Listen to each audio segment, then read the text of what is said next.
प्रभु आप लोगों के साथ हो। संत योगन के अनुसार पवित्र सुसमाचार अध्याय 1 से 18 तक पर संज्ञा है। आदि में शब्द था, शब्द ईश्वर के साथ था और शब्द ईश्वर था। वह आदि में ईश्वर के साथ था। उसके द्वारा सब कुछ उत्पन्न हुआ और उसके बिना कुछ भी उत्पन्न नहीं हुआ। उसमें जीवन था और वह जीवन मनुष्यों की ज्योति था। वह ज्योति अंधकार में चमकती रहती है। अंधकार ने उसे नहीं बुझाया। ईश्वर का भेजा हुआ योगन नामक एक मनुष्य प्रकट हुआ। वह साक्षी के रूप में आया, जिसे वह ज्योति के विषय में साक्ष्य दे और सब लोग उनके द्वारा विश्वास करें। वह स्वयं ज्योति नहीं था, उसे ज्योति के विषय में साक्ष्य देना था। शब्द वह सच्ची ज्योति था जो प्रत्येक मनुष्य का अंधकार दूर करती है। वह संसार में आ रहा था, वह संसार में था, संसार उसके द्वारा उत्पन्न हुआ, किंतु संसार ने उसे नहीं पहचाना। वह अपने यहाँ आया और उनके अपने लोगों ने उसे नहीं अपनाया। जितनों ने उसे अपनाया और जो उनके नाम पर विश्वास करते थे, उन सबों को उसने ईश्वर की संतति बनने का आशीर्वाद अधिकार दिया है। वे ना तो रक्त से, ना शरीर की वासना से और ना मनुष्य की इच्छा से, बल्कि ईश्वर से उत्पन्न हुए हैं। शब्द ने शरीर धारण कर हमारे बीच निवास किया। उसने उसकी महिमा देखी और पिता के एकलव्य पुत्र का महिमा जैसी है, अनुग्रह और सत्य से परिपूर्ण। योगन ने पुकार कर उनके विषय में यह साक्ष्य दिया। यह वही है जिसके विषय में मैंने कहा, जो मेरे बाद आने वाले हैं वह मुझसे बढ़कर है, क्योंकि वह मुझसे पहले थे। उनकी परिपूर्णता से हम सबों को अनुग्रह पर अनुग्रह मिला है। संविदा तो मूसा के द्वारा दी गई है, किंतु अनुग्रह और सत्य यीशु मसीह के द्वारा मिला है। किसी ने कभी ईश्वर को नहीं देखा। पिता की गोद में रहने वाले एकलव्य ईश्वर ने उसे प्रकट किया है। यह प्रभु का सुसमाचार है।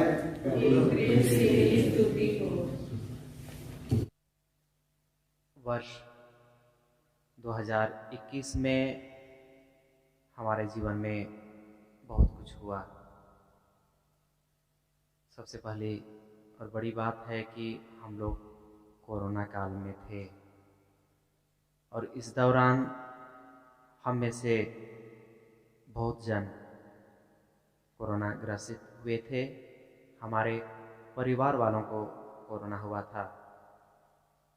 इतना ही नहीं, हमें से बहुत लोग ने तो रिकवर कर लिया, चंगाई प्राप्त की, लेकिन हम में से कई सारे लोग अपने ही परिवार से, अपने ही परिजनों के बीच से कई प्रभु के पास चले गए।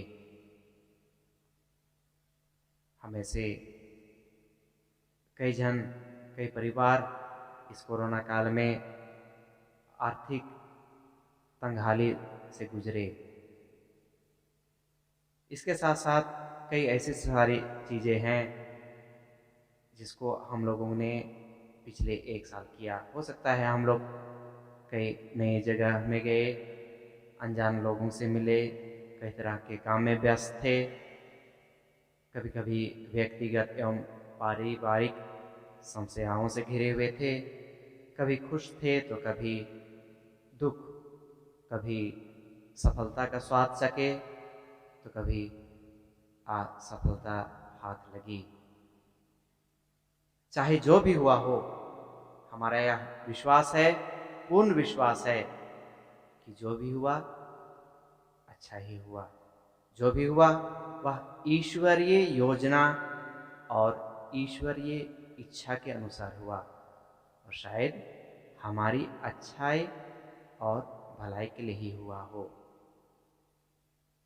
जब हम पिछले 1 वर्ष के जीवन को देखते हैं तो हम यह भी पाते हैं कि ईश्वर ने हमें कई प्रकार के वरदानों से हमें भर दिए हैं, कई प्रकार के वरदानों से। और ये सभी वरदान छोटे हो सकते हैं, बड़े हो सकते हैं। इनका एक ही रूप नहीं है, कई रूप हो सकते हैं। हो सकता है ईश्वर ने हमें कई तरह की सुख सुविधाएं दी हो, हमें हो सकता है बच्चों के लिए पढ़ाई के अवसर दिए हुए हों, बड़ों के लिए अच्छे काम के अवसर दिए हों, अच्छा स्वास्थ्य मिला हो, अच्छा परिवार मिला हो जहाँ शांति है, खुशी है, अपने दोस्तों की संगति मिली हो, अपनों से और अनजानों से सहयोग मिला है, प्यार मिला है और उनसे हमें सम्मान मिला हो। और इस कोरोना के समय हो सकता है कुछ जो अननोन मेडिकल स्टाफ थे, डॉक्टर्स थे, नर्सेस थे और अनजान लोग हैं, उनसे मदद मिला हो। कई तरह के अलग अलग वरदान हमें पिछले 1 साल मिले हैं। जब हमारा अडोरेशन चल रहा था तो 2 जन कीर्ति मैम और सैमसन ने अपनी गवाही दी कि किस प्रकार ईश्वर उनके जीवन में इंटरवीन किए हैं, उनके जीवन में आए हैं। और इस गवाही के साथ साथ हमें से कई जन अपनी जो कृतज्ञता है ईश्वर के प्रति उसे प्रकट की, यह कहते हुए कि जो भी हुआ है ईश्वर की योजना के अनुसार हुआ है। किसी ने कहा कि ईश्वर ने हमें सांसें दी है, किसी ने कहा कि हमारे जीवन में बहुत सारे उतार चढ़ाव हुए हैं, लेकिन यह सब उनकी जानकारी में उनकी मर्जी से हुई है। किसी ने कहा कि प्रभु ने हर एक पल, हर एक घड़ी उन्होंने मुझे संभाला, हमारे परिवार को संभाला और पैरिश के कई लोगों को उन्होंने संभाला, उन्होंने कभी साथ नहीं छोड़ा। इतना ही नहीं, हम लोग एक कदम आगे जाकर यह कहे कि ईश्वर ने अपनी दया, अपनी अनुकंपा हम पर बरसाई है। यह हम लोगों ने प्रभु के सामने, यूखरिस्ते प्रभु के सामने यह प्रकट की। जब हम लोग इन सभी वरदानों को देखते हैं, छोटे बड़े वरदानों को जिनको ईश्वर ने हमें दिया है इस 1 साल के दौरान में, तो हम लोग यह रियलाइज करेंगे कि इनमें से बहुत सारी चीज़ों के लिए हम लोगों ने नहीं मांगी, इनके लिए हम लोग मांग नहीं की, हम लोग पूछे भी नहीं, और हो सकता है इसके लिए हम लोग डिजर्व भी नहीं कर रहे थे, इसके योग्य नहीं थे, फिर भी ईश्वर बेशर्त अनकंडीशनली हमें प्रदान किए हैं। फिर कोरोना काल की बात करते हैं। आप लोगों ने यह अनुभव किया होगा और आप लोगों ने यह बताया भी, शेयरिंग भी किया कि कई ऐसी परिस्थितियाँ थी जब हमें पता नहीं चला कि ईश्वर किसी अन्य, हो सकता है अपने भाई के माध्यम से, बहन के माध्यम से, अपने बेटी के माध्यम से, अपने माता पिता के माध्यम से और अनजान लोगों के माध्यम से आकर मेरी मदद की। यह सब प्रभु का ही वरदान है। अतः ख्रीस्त में मेरे प्यारे भाइयों बहनों, आज रात हमें ईश्वर को धन्यवाद देने की आवश्यकता है, उनके प्रति अपनी कृतज्ञता प्रकट करनी है। मैं अभी आप सबों से आग्रह करता हूँ कि कुछ देर के लिए आप लोग अपनी आंखें बंद करें और पिछले एक साल में ईश्वर से मिले वरदानों के लिए कम से कम 5 उन वरदानों को आप याद कीजिए और धन्यवाद प्रभु को दीजिए। Bring to your mind 5 God's given gifts for which we would like to thank God.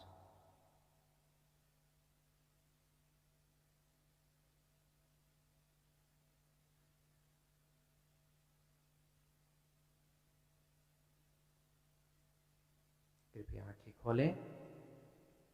हमें बहुत सारे ईश्वरीय वरदान मिले हैं और हम इसके बदले में ईश्वर को क्या दे सकते हैं। हम लोग लंबा लिस्ट बना सकते हैं, 365 दिन में हमें क्या मिला है और हम इसके बदले में ईश्वर को क्या दे सकते हैं। सबसे पहले तो हम लोग उन्हें हर एक वक्त धन्यवाद कहेंगे, उनकी प्रशंसा करेंगे। और धन्यवाद किसी को कहना, विशेष करके प्रभु को धन्यवाद कहने का, उसको एक्सप्रेस कैसे करते हैं? उसको एक्सप्रेस हम लोग अपने आप को पूर्ण रूप से, अपने जीवन को उनके लिए समर्पित करके हम लोग उसका एक्सप्रेशन करते हैं। That is the best way of thanking and praising God. Bible में हम देखते हैं कि बहुत सारे ऐसे उदाहरण हैं, बहुत सारे ऐसे कैरेक्टर्स हैं, ऐसे लोग हैं जिन्होंने अपनी कृतज्ञता प्रकट की, उन्होंने ईश्वर को धन्यवाद दिया। पुराने व्यवस्था में लोग धन्यवाद स्वरूप भजन गाया करते थे, धन्यवादी चढ़ावा चढ़ाया करते थे। और इसका उदाहरण हम पवित्र बाइबल के साम्स या तो स्तोत्र ग्रंथ 52, 56, 100 एंड 107 में देखते हैं। इसी प्रकार जब हम लोग नए व्यवस्थान में आते हैं तो हम देखते हैं कि जो प्रेरित गण हैं वे अच्छे, बुरे और सभी अनुभवों के लिए ईश्वर को धन्यवाद देते हैं। जैसा कि हम जानते हैं कि उन्हें सताया गया, उन्हें बंदी गृह में डाला गया और वे और भी आनंदित उठते हैं और यह कहकर ईश्वर को धन्यवाद देते हैं कि इस योग्य उन्हें समझा गया और इसलिए कि उनका विश्वास और भी मजबूत बनाने का उन्हें अवसर मिला। इसी प्रकार संत पौलुस फिलिपियों के पत्र में विश्वासियों को कहते हैं, जब जब मैं तुम्हें याद करता हूँ मैं ईश्वर को धन्यवाद देता हूँ। I thank my God each time I think of you. जब माता मरिया को पता चला कि वह ईश्वर की माता बनने के लिए चुनी गई है तो उन्होंने धन्यवादी गीत गाया, जिसे हम मैग्निफिकाट कहते हैं। प्रभु यीशु ने भी सदैव पिता ईश्वर को धन्यवाद दिया। कुछ उदाहरण हम लोग लेंगे, जैसे उन्होंने जब लाजरुस को जीवन देने के पहले उन्होंने ईश्वर को धन्यवाद दिया। रोटी का चमत्कार करने के पहले उन्होंने ईश्वर को धन्यवाद दिया। अंतिम बियारी के समय रोटी तोड़ते हुए उन्होंने ईश्वर धन्यवादी प्रार्थना पढ़ी और उन्होंने अपने शिष्यों के लिए भी पिता ईश्वर को धन्यवाद दिया। हाल ही में हम लोगों ने ख्रीष्ट जयंती मनाई, अभी भी मना रहे हैं। ख्रीष्ट जयंती क्या है?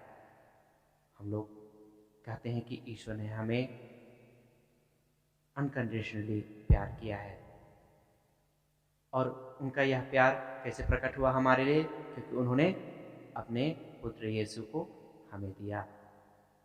शब्द ने शरीर धारण किया और हमारे बीच में रहा। तो यह जो है, जो क्रिसमस है, वह एक प्रकार से हमारा ईश्वर को धन्यवाद देने का, उनके पुत्र को हमारे लिए देने के लिए जो है वह एक अवसर है, एक मौका है कि हम उनके प्रति अपनी कृतज्ञता प्रकट करते हैं। आज के सुसमाचार में जो सेंट जॉन्स के गॉस्पेल से लिया गया है, हम लोग ने यीशु के स्पिरिचुअल जीनियोलॉजी के बारे में, जो आध्यात्मिक वंशावली है, उसके बारे में सुना। मुझे याद है जब हम लोग थियोलॉजी कर रहे थे तो सबसे जो कठिन पैराग्राफ था, हाँ, जो यूहन्ना गॉस्पेल का, वह यही था। काफ़ी दिनों तक समझ में नहीं आ रहा था, क्योंकि बार बार उसी शब्द को घुमा घुमा के कहा गया है और समझ ही में नहीं आता था।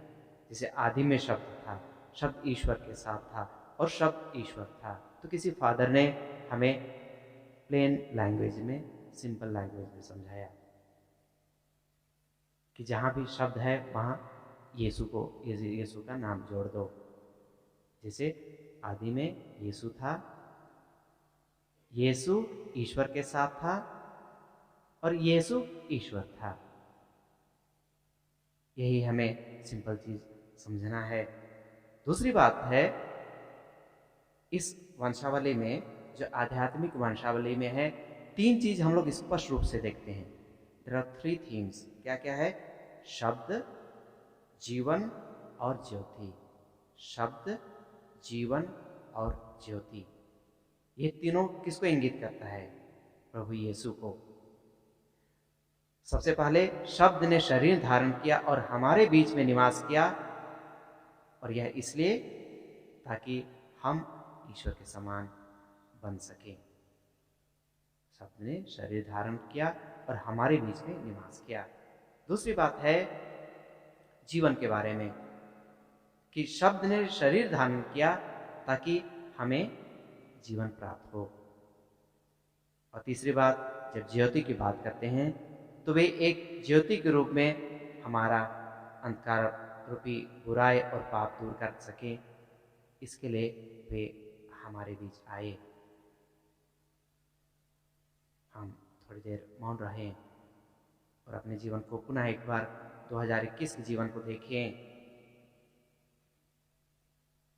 यीशु जिन्होंने शब्द धारण किया, क्या हम उसकी उपस्थिति का अनुभव यूखरिस्ट में, संस्कार में, जीवन की घटनाओं में, विशेष करके कोरोना काल में, और एक दूसरे में क्या उस शब्द धारण किए हुए यीशु को अनुभव किया है? क्या हमने यीशु को और उनके मूल्यों को पाकर अपने जीवन को बेहतर बनाने की कोशिश की है, और दूसरों को भी एक नया जीवन देने के लिए क्या हमने प्रयास किया है? क्या 2021 में हम उस यीशु को, जो ज्योति के प्रतीक हैं, उसके साक्षी बनने का प्रयास किया है? अगर ऐसा नहीं तो आइए हम ईश्वर से कृपा मांगे कि इस नव वर्ष 2022 में जो एक नया अवसर, एक नया मौका हमें दिया जा रहा है, हम इसका भरपूर प्रयोग करें। हम इसे अर्थपूर्ण तरीके से जीने का प्रयास करें। आज प्रिय भाइयों बहनों, हम लोग विशेष मतलब से यहाँ पर एकत्रित हुए हैं ईश्वर को धन्यवाद देने के लिए, कई वरदानों के लिए धन्यवाद देने के लिए हम लोग यहाँ पर एकत्रित हुए हैं। आइए हम पूरे हृदय से, पूरे मन और दिल से ईश्वर को और एक दूसरे को धन्यवाद दें।